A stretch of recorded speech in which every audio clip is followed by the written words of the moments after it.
come down to this. Can you hear me right now? If you can, I appreciate it. I'm sorry. Let me start back over for you. I think my mic might have been muted. So first and foremost, I'm giving you an introduction to the Black Gentleman Club. I want to thank you all for being here. Today we're actually gonna discuss this book right here, which is our book of the quarter, The Laws of Human Nature, right here, by Robert Greene. So this book is going to help you in the future. We'll discuss why it will help you in the future, as long as you read the book and try to apply some of the countermeasures to the laws that they're talking about. But first and foremost, if you can, please hit the like button. Subscribe to the page. Make sure you engage in the comments down below. Hit that notification icon. Also, we just put out another episode this past Monday. All our episodes, just check the backlog. We have episodes coming out every Monday this year. I'll also be doing the every Thursday this year. We'll be doing the actual book club, reviewing different chapters out of the book. So this book I'm covering from we started last week, so January 1st all the way through to April. Actually, April 1st or the first week in April is when we start in the other book, and when we'll put that book out sometime in March, exactly what book we're going into next, so that way you can purchase the book. In the description below, the book for the Laws of Human Nature for Amazon is in the description below. So you can hit the description. You can actually click on that link. If you want to buy it, you can buy it. If not, there's a YouTube video you can listen to.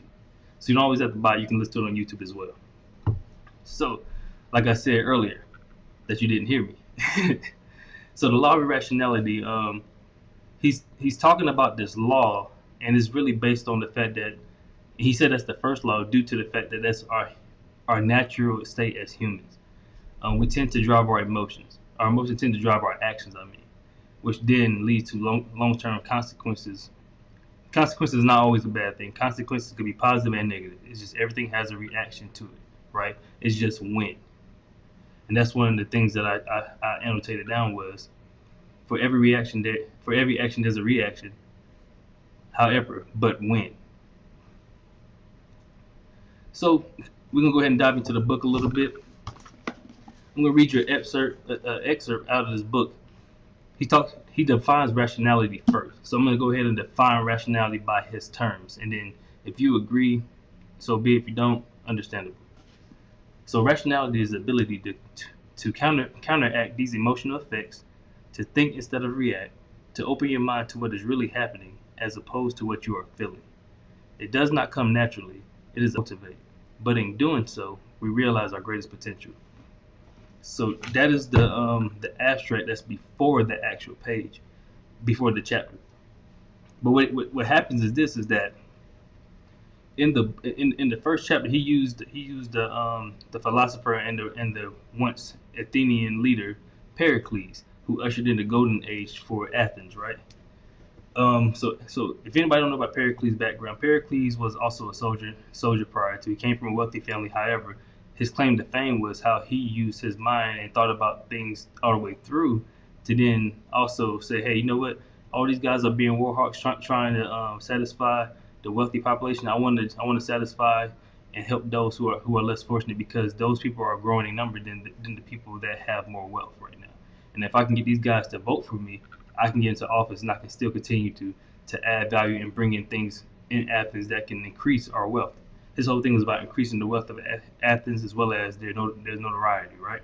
So his whole approach was, whenever he came into a situation, he would step back and think about the consequences of it, and not just the short-term consequences, but he thinks about what his enemies would do, how they would react, what's the potential secondary or tertiary effect to every action, and then how they can act to it. And he doesn't mean like emotionally wise. He took himself out of it and just put it into the perspective of, they're not trying to personally attack me. They're trying to do this for a certain reason. Maybe it's to get a natural resource. Maybe it's to gain more political power. Maybe it's to gain more soldiers or whatever. But that was his approach. And that approach helped him get elected. And so when he got elected, he started to usher in the golden age, which was their biggest thing with arts and sciences. His claim to fame was the Parthenon. The Parthenon was built due to him, which was a temple to the Greek god at the time, Athena, who they believed in and they worshipped at the time frame.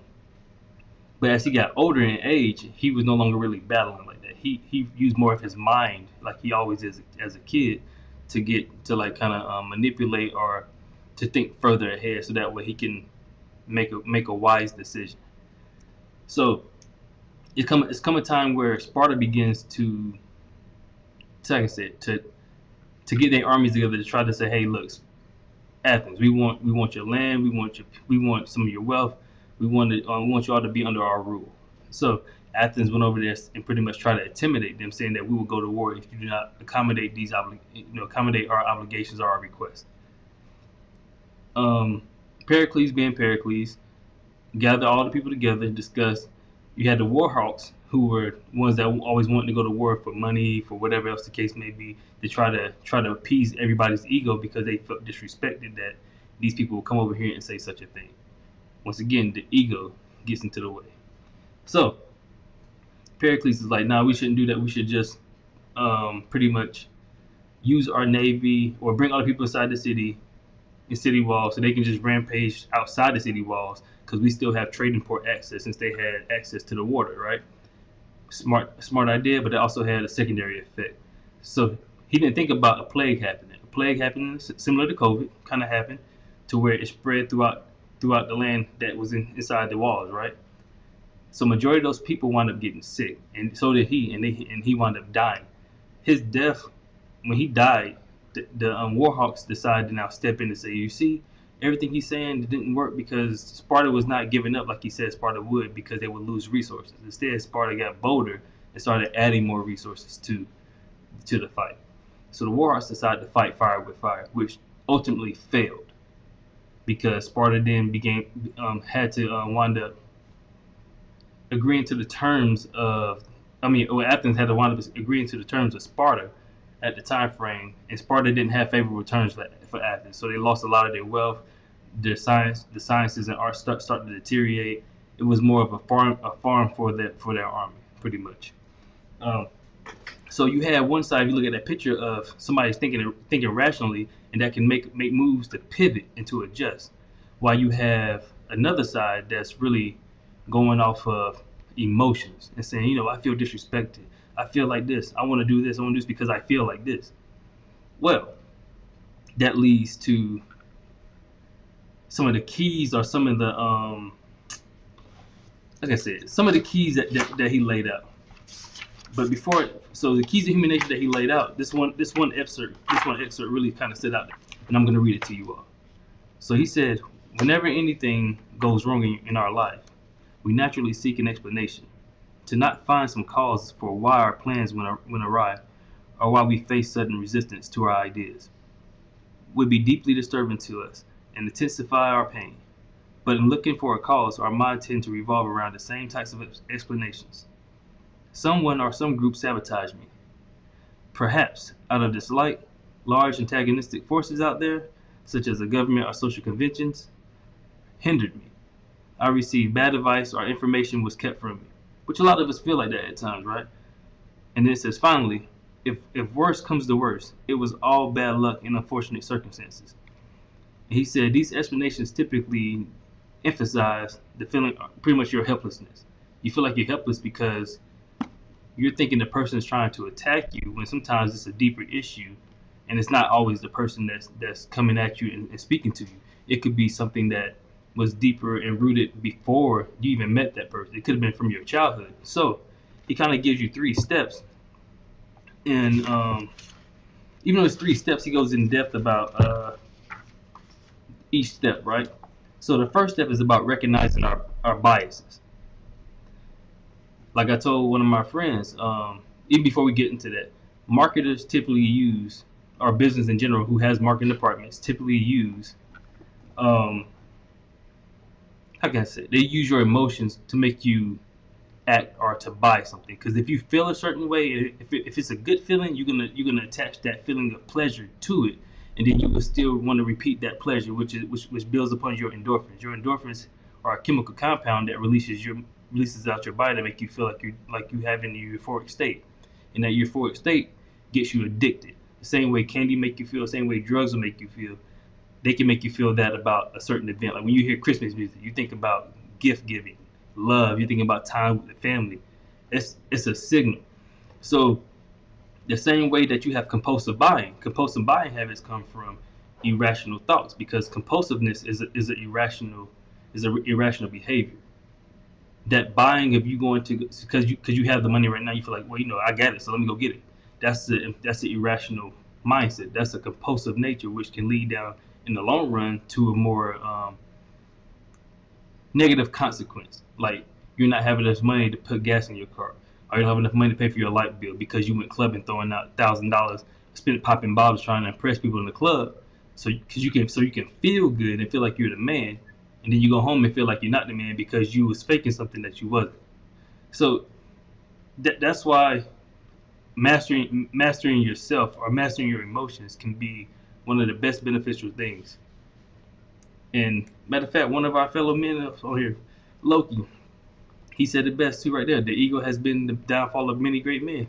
He's not lying. It's a fact. So going back to what I was talking about one of the 3 steps. So in this first step, he put out was pretty much about recognizing the biases. Now there's different types of biases, right? One of them, we pretty much know one of them, right? The most common one most people know is confirmation bias, because you want to feel like you're right about something. Keyword, feel. Second keyword was want. See, like, you want to feel that everything you're saying is right. Like, what I'm telling you all could be wrong too. That's why it takes you to go do your research. The other bias is called the blame bias. The blame bias pretty much says, I learned from my experience and mistakes. And that's when you pretty much that's when he pretty much talks about mistakes and failures elicit the need to explain. Saying that because you made a mistake or you failed at something, you got to now explain everything that you do, right? So the blame bias is one of the biases that he talks about. He talks about superiority bias as well, which means thinking that you're better than others, and that may not even be true too. So you got to be careful about your biases and be able to recognize those things, because those things can actually hurt you and make you, instead of using your mind, you start using your emotions a lot. Now, step 2 of what he proposed in order to actually counteract irrationality is to be aware of the inflaming factors, or your triggers, pretty much, right?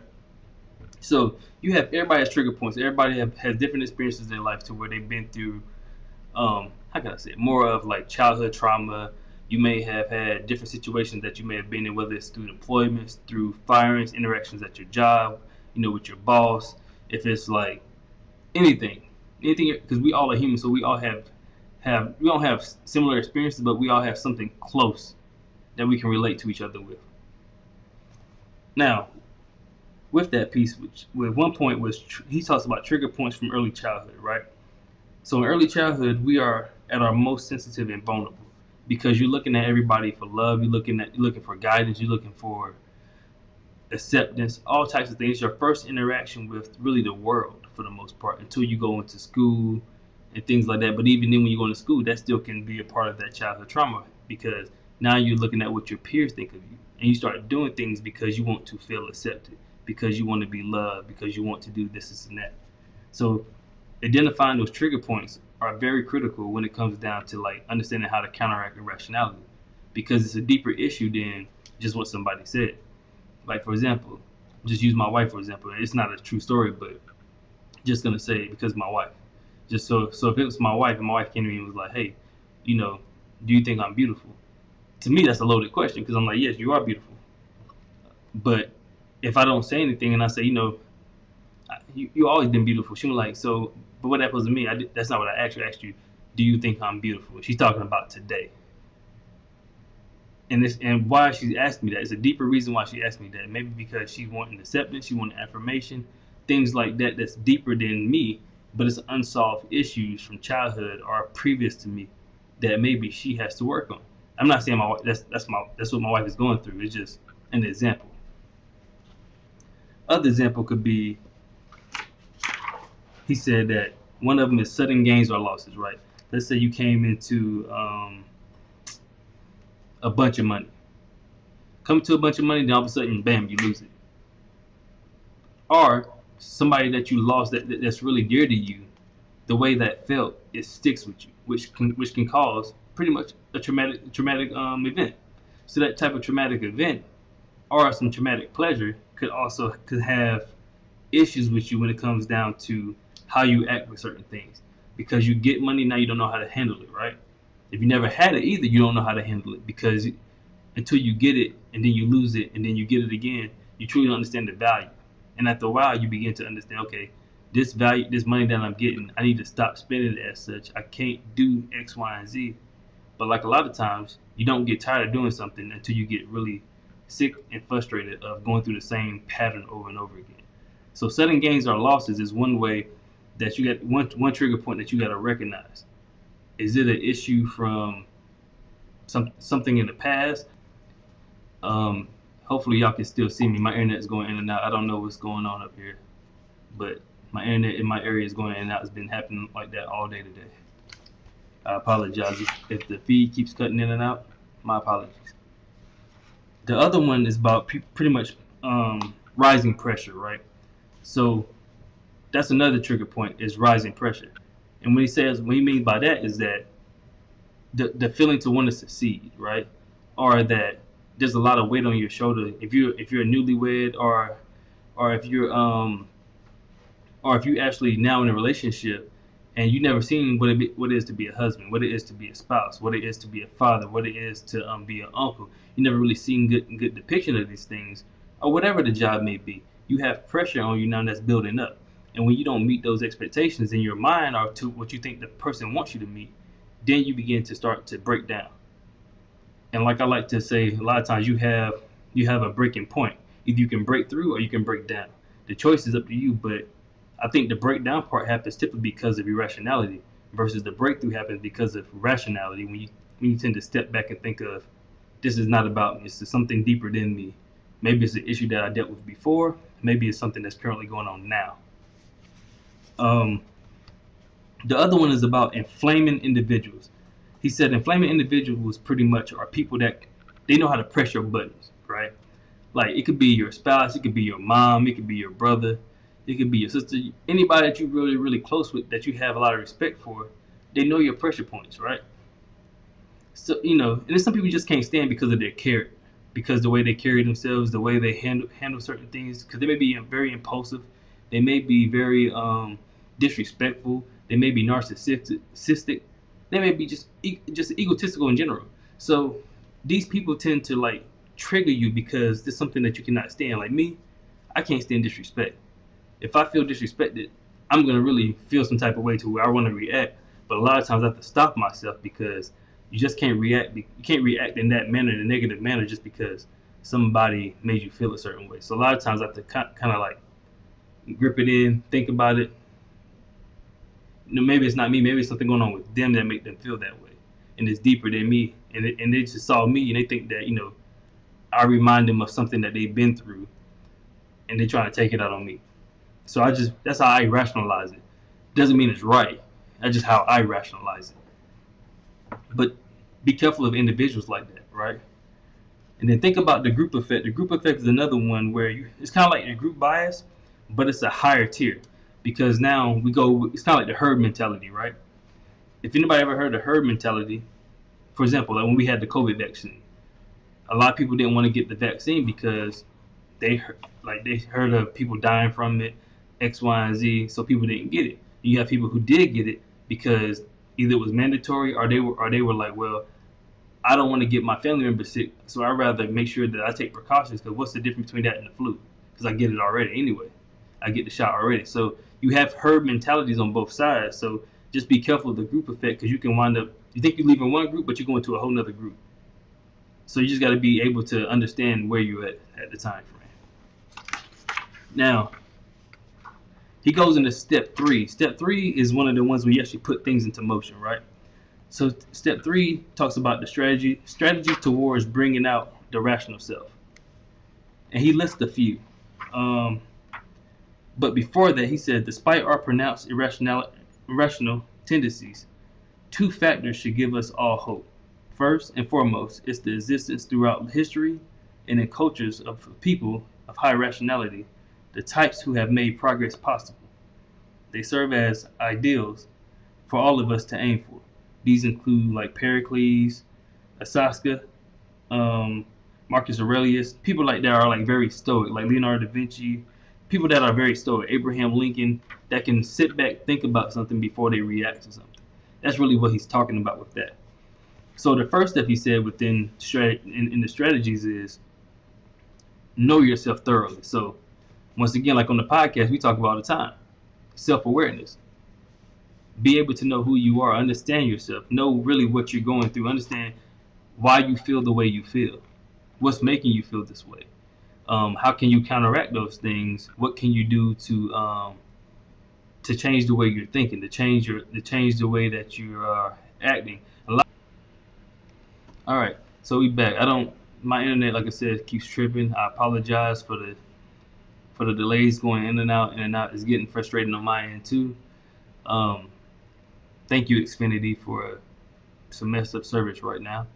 So I appreciate all your ins and outs of my Wi-Fi and my LAN cable and all that good stuff. Thank you, Xfinity, for giving me messed up quality of internet right now. So back to what I was saying. The first step talks about knowing yourself thoroughly. This is the strategies to actually becoming a better rational person. So know yourself thoroughly. Second was examine your emotions to their root. So dig deeper to understand why you feel the way you feel.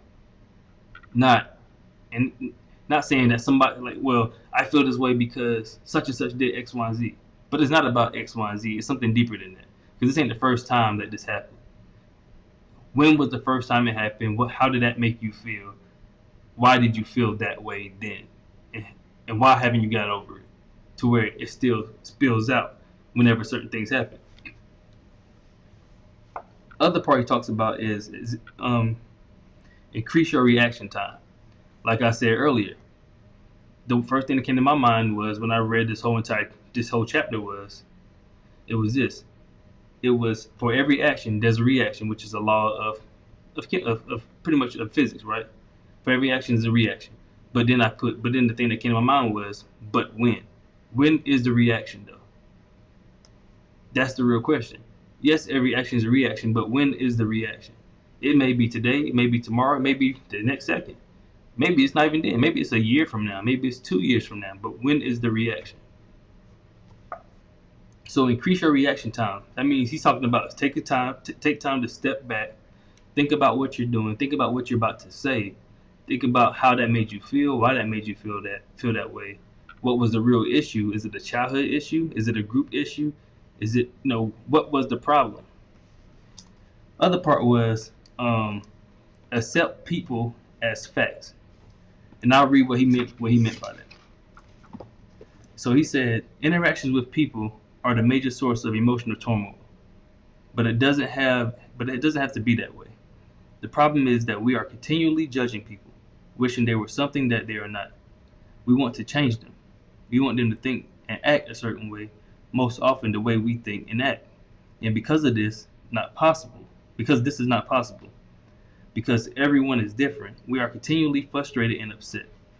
Instead, see other people as a phenomena, as natural as comets or plants. They simply exist. They come in all varieties, making life rich and interesting. Work with what they give you, instead of resisting and trying to change them. Make understanding people a fun game. The solving of a puzzle. It's all part of a human comedy. Pretty much summed that part up for you. So accept people as they are. Like, yes, we're different. You don't have to be like me, but I accept that you have the right to be different. And I want to understand why you feel that way. And now the last, well, one of the second to the last tip he put for this one was also to find the optimal balance of thinking and emotions. And that's one thing that I wrote down too before I finished reading the actual chapter. When I read the first part, before he gave you the key interpretation, he talks about the story of Pericles. One thing what I wrote was, when does the lines blur between irrationality and intuition? And I say that because a lot of people say their intuition is their emotions, right? They can feel when something's wrong. Like, they can sense it because you've experienced something similar to it. That's why you feel that way. But when does that line blur? And so that's what came to my mind when I first read the Pericles story. So when he said find the optimal balance between of thinking and emotions, that kind of hit me a little bit different. It made me think about something that I experienced this week when I was like going through a crazy experience with some leadership. But I'm like, man, this is my first interaction with you. I never met you before, and then you trying to tell me I don't know how to do my job. You don't even know what my job is. So it's like, how you gonna tell somebody something you don't even know about them? Like, he doesn't even know my job. He doesn't know what I do. So how can you say something that's false, right? So that's what I thought to myself is, yes, I was upset, but then I had to calm myself down and think about, you know what? He doesn't know what he's talking about. Let me not even pay that no attention. And then the other thing is that the last thing he put on here was love the rational. He said it's important to not see the path to rationality as something painful and aesthetic. In fact, it brings powers that are immensely satisfying and pleasurable, much deeper than the more manic pleasures of the world tends to offer us. You have felt this in your own life when absorbed in a project, time flowing by, and experiencing occasional bursts of excitement as you make discoveries or progress in your work. That's kind of like when you're starting a new business or you starting a new job. You start to see the different nuances of that job. You start to see how you fit in. You start to add value to it. It starts getting you excited that you can do more than what you thought. Or when you begin to break a barrier, or you begin to, let's say, I was skinny before, very, very skinny before I even joined the military. And even, I started gaining weight. I was 130. I was like 135 when I came in, the military. After like maybe 6 months, 6 to 8 months, I got 165. Now I'm like 210, but I'm solid. But I started to see myself grow more and more when I started exercising more, when I started doing more things that was not my norm, which then became my norm. So it became a discipline of mine to, to hit the gym, to run 6 miles, every Monday, Wednesday, Friday, 6 miles at a moderate pace. That way I'm not tiring myself out, but I'm getting a zone 2 heart rate type run. So love the rational, love thinking before you start reacting. So those are some of the tips and clues and strategies that he pretty much gave out in the book. I want to know, what do y'all think about it? Do you think that emotions have deeper roots to an issue? Do you think that emotions originate as a physical arousal designed to capture your attention and cause you to take notice of something around you? Like, do you think you can control what you can control? Like, what do you feel like? How do you think you can become a better rational person and not live on the side of irrationality where your emotions tend to take the center stage before you are? Because people know you by how you make them feel. A lot of times they remember you by how you make them feel. So if they made you feel a certain way and now you're gonna turn back around and make them feel a certain way, how is that helping you? And that even goes for me. I had to think about that a lot of times for me because I'm quick to draw back out and give you what you gave me. So I have to always tend to sit myself down and think like, yo, you shouldn't say that. Or I may call my boy Loki up. I may call Matt, Trey, whoever, Jew, be like, yo, what y'all think about this, man? Like, am I tripping? Like, give me some advice, dog. Yeah, Loki, you're right, man. You gotta accept death to live life. Absolutely right, dog. You have to accept death to live life. If you understand you're gonna die, then you know you can live. Because then you already know death is imminent. It's gonna always come. You can then now begin to live your life and understand, hey, let me start loving people more. Let me start being more understanding. Let me start helping those. Let me not just be upset because somebody says something. It's a reason why they said it. Doesn't mean that it's right, but it's a reason why they said it. So come to an understanding, dig deeper to figure out what is it that's triggering that person. What is it that could be triggering you whenever they say that, and have that discussion. Maybe not right then. It could be later down the line. Maybe not only talk to them at all because you may see them one time and that's it. But don't take it on that person right away, and don't live irrational. Don't go out there making compulsive purchases, just doing things just willy nilly and shit. Take your time, think about it, step back. So take time to find a way to assess for you assess yourself. Think about those 3 steps that we talked about. Recognize biases, the different biases, which one it is that you're in at the time frame. Understand that, hey, it's a confirmation bias I'm in right now. Let me take myself out. And then understand, okay, what triggered that? What makes you feel this way? Is it a childhood trigger? Is it people that's pissing you off? Is it a group effect? What is it? And then find a way or find a tool to assist you to help you become more rational. So, like I said, once again, I appreciate you all for being here. Please hit the live button, or not the like button, but the like button, subscribe, notification bell. Hopefully I can get this damn Wi-Fi fixed, because this is annoying. It keeps kicking me out. Hopefully it's not as bad for you all on your side, but if it's bad on my side, I'm assuming it's horrible on your side. But thank you all for tuning in. I appreciate you. I'm out.